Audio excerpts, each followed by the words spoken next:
Welcome back to my channel. So friends, आज हम बात करेंगे सोर्स ऑफ नॉलेज की। तो उसमें सोर्स यानी कि नॉलेज के कौन से सोर्सेज हैं। तो उसमें फर्स्ट है सेंसेस एक्सपीरियंस यानी कि इंद्रिय अनुभव, और हमारा सेकंड है रीजनिंग यानी कि तर्क, रैशनल इंटेलिजेंस यानी कि तर्क बुद्धि, रेवलेशन यानी कि श्रुति, इंट्यूशन यानी कि अंतप्रज्ञा, और फेथ यानी कि आस्था। तो ये जो है वो सोर्स ऑफ नॉलेज है। तो नॉलेज का कंसेप्ट और इसका जो मीनिंग टाइप है वो हमने लास्ट टाइम देखे हैं। तो इसके बाद अब हम कर रहे हैं सोर्सेज ऑफ नॉलेज। तो सबसे पहले हम देखेंगे कि सोर्सेज आखिर होते क्या हैं। तो सोर्सेज वो होते हैं जिससे किसी चीज़ की उत्पत्ति हुई होती है, जिसे हम कह सकते हैं कि उत्पत्ति स्थल या फिर उद्गम। तो इसी प्रकार जो ज्ञान के वो स्रोत होते हैं जिनसे ज्ञान की उत्पत्ति हुई होती है, जिससे ज्ञान का ओरिजिन हुआ होता है। Source means the place of origin, यानी ज्ञान के स्रोत वे हैं जिनसे नॉलेज जो है वो ऑरिजिनेट हुआ है, ज्ञान की उत्पत्ति हुई है। तो फर्स्ट है हमारा सेंसेस एक्सपीरियंस। सेंस एक्सपीरियंस में आप सभी को पता है कि हमारे 5 सेंसेस होते हैं, eyes, ears, nose, tongue and skin. तो इन सेंसेस के थ्रू हम नॉलेज को जो वो एक्सपीरियंस करते हैं, और इन सेंसेस के थ्रू एक्सपीरियंस नॉलेज का जो वो मेन सोर्स है। When senses come in contact with an external object, we feel it and finally on the basis its concept is formed in our brain. Thus the senses are the source of knowledge. Senses experience is the source of knowledge. I hope friends आपको senses experience का पता चल गया होगा। Sense experience यानी कि जो भी हम अपने 5 सेंसेस के थ्रू जो भी हम फील करते हैं, एक्सपीरियंस करते हैं, उसके थ्रू यानी कि वही हमारा जो नॉलेज का सोर्स है। सेकंड है रीजनिंग। रीजनिंग क्या है? यानी कि तर्क। In Indian philosophy it is called inference, यानी कि अनुमान लगाते हैं। ये सेंसेस एक्सपीरियंस के कंपेरिजन जो है वो अधिक व्यापक सोर्स है, क्योंकि जो हमारा सेंसेस एक्सपीरियंस है वो हम प्रेजेंट में बता सकते हैं हमारे सेंसेस के थ्रू कि क्या है हमारा एक्सपीरियंस, लेकिन हम अपने जो पास्ट और जो फ्यूचर है उसके बारे में हम सेंसेस के थ्रू नहीं बता सकते। हाँ, 6 सेंसेस के थ्रू हमें पता चल जाता है, लेकिन बाकी के जो 5 सेंसेस हैं हम उनकी बात कर रहे हैं। तो सेंसेस जो वो सिर्फ प्रेजेंट में जो भी चीज़ें हैं उसका ही सोर्स है, जबकि जो रीजनिंग है वो पास्ट, प्रेजेंट, फ्यूचर का ओरिजिन है। तो reasoning means to reach new knowledge on the basis of priori knowledge. तो प्रायोरी नॉलेज के बारे में हमने पढ़ा है, यानी कि पूर्व ज्ञान के आधार पर जो भी नए ज्ञान तक पहुंचना। तो जो हमारी रीजनिंग है उसको 2 टाइप्स में डिवाइड किया गया है। First is inductive and second is deductive reasoning. तो आप लोग ये याद रखिएगा, 2 टाइप ऑफ नॉलेज है, इंडक्टिव रीजनिंग, डिडक्टिव रीजनिंग।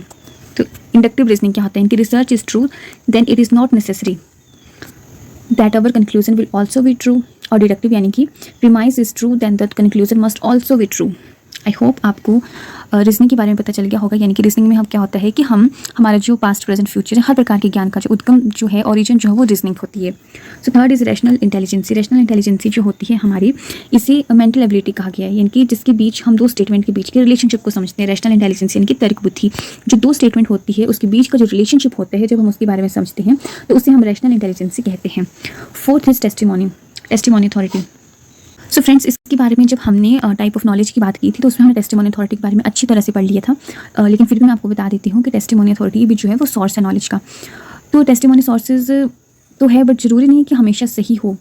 दूसरों के ज्ञान के बेस पर जो प्राप्त ज्ञान होता है उसके अनुभव व लॉजिक के आधार पर टेस्ट करने के बाद ही इसे जो है मानना चाहिए टेस्टिमोनी नॉलेज। यानी कि हमने पहले ही पढ़ा था कि जो हमें दूसरों के जो नॉलेज होता है, जैसे कि हमारे जो एक्सपर्ट्स हैं उनका जो नॉलेज होता है, या फिर जो बुक्स का जो लिखा होता है बुक्स में, उसके बेस पर हम नॉलेज गेन करते हैं।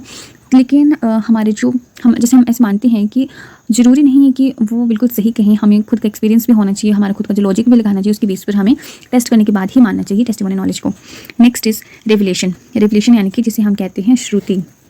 तो यानी कि श्रुति इज रिलेटेड टू हियरिंग और अपियरिंग। ठीक है, ये जो होता है ये रिलीजियस बुक्स पर बेस्ड होती है। यानी कि ऐसा माना जाता है कि बुक्स में लिखा ज्ञान जो है वो ज्ञान को ऑरिजिनेटर्स जो है उन्होंने अपने दिव्य चक्षुओं यानी कि डिवाइन आई ऑफ नॉलेज से देख कर लिखा होता है। बट ये कितना ऑथेंटिक है ये बताना तो बहुत मुश्किल होता है, लेकिन फिर भी रेवलेशन यानी कि जो हम सुन के जो हम नॉलेज जो गेन करते हैं वो होता है रेवलेशन नॉलेज। तो रेवलेशन यानी कि hearing. So 6th is intuition knowledge. यानी कि इसमें ये होता है कि फीलिंग से रिलेटेड होता है, जिसमें पर्सन अपनी जो इनर पावर को फील करता है और हमें फ्यूचर में गुड या फिर बैड जो भी अच्छी बुरी चीज़ें होने वाली होती है, हमें उसका जो इंट्यूशन यानी कि हमें पहले से ही पता चल जाता है। ये हमने पहले भी की है, जो 6 सेंसेस होती है हमारे, उसके थ्रू जो हमें कुछ भी अच्छा या बुरा होने वाला होता है, या फिर कुछ भी चीज़ें होती हैं उसके बारे में हमें पहले से पता चल जाता है। हमें ऐसे बोलते हैं कि मुझे ऐसा लग रहा है कि ऐसा होने वाला है, और वैसे ही हो जाता है। तो इंटेंशन होती है, इंटेंशन इंट्यूशन होती है हमारी, उसके थ्रू हमें पता चल जाता है। बट परम से योगी इस नॉलेज से ज्ञान प्राप्त कर पाते हैं। उसके बाद आता है 7th में फेथ यानी कि आस्था। तो meaning of faith is attachment, यानी कि जो अटैचमेंट होती है, हमारी जो संस्कृति होती है, हमारा जो कल्चर होता है, उसमें ऐसी वो कुछ ऐसी बातें होती हैं जो कि एशियन टाइम से चलती आ रही होती है, और हमें उस पर जो फेथ होता है तो इसकी रिकॉर्डिंग जो है वो कोई एविडेंस तो नहीं होता है, बट हमें ट्रस्ट होता है।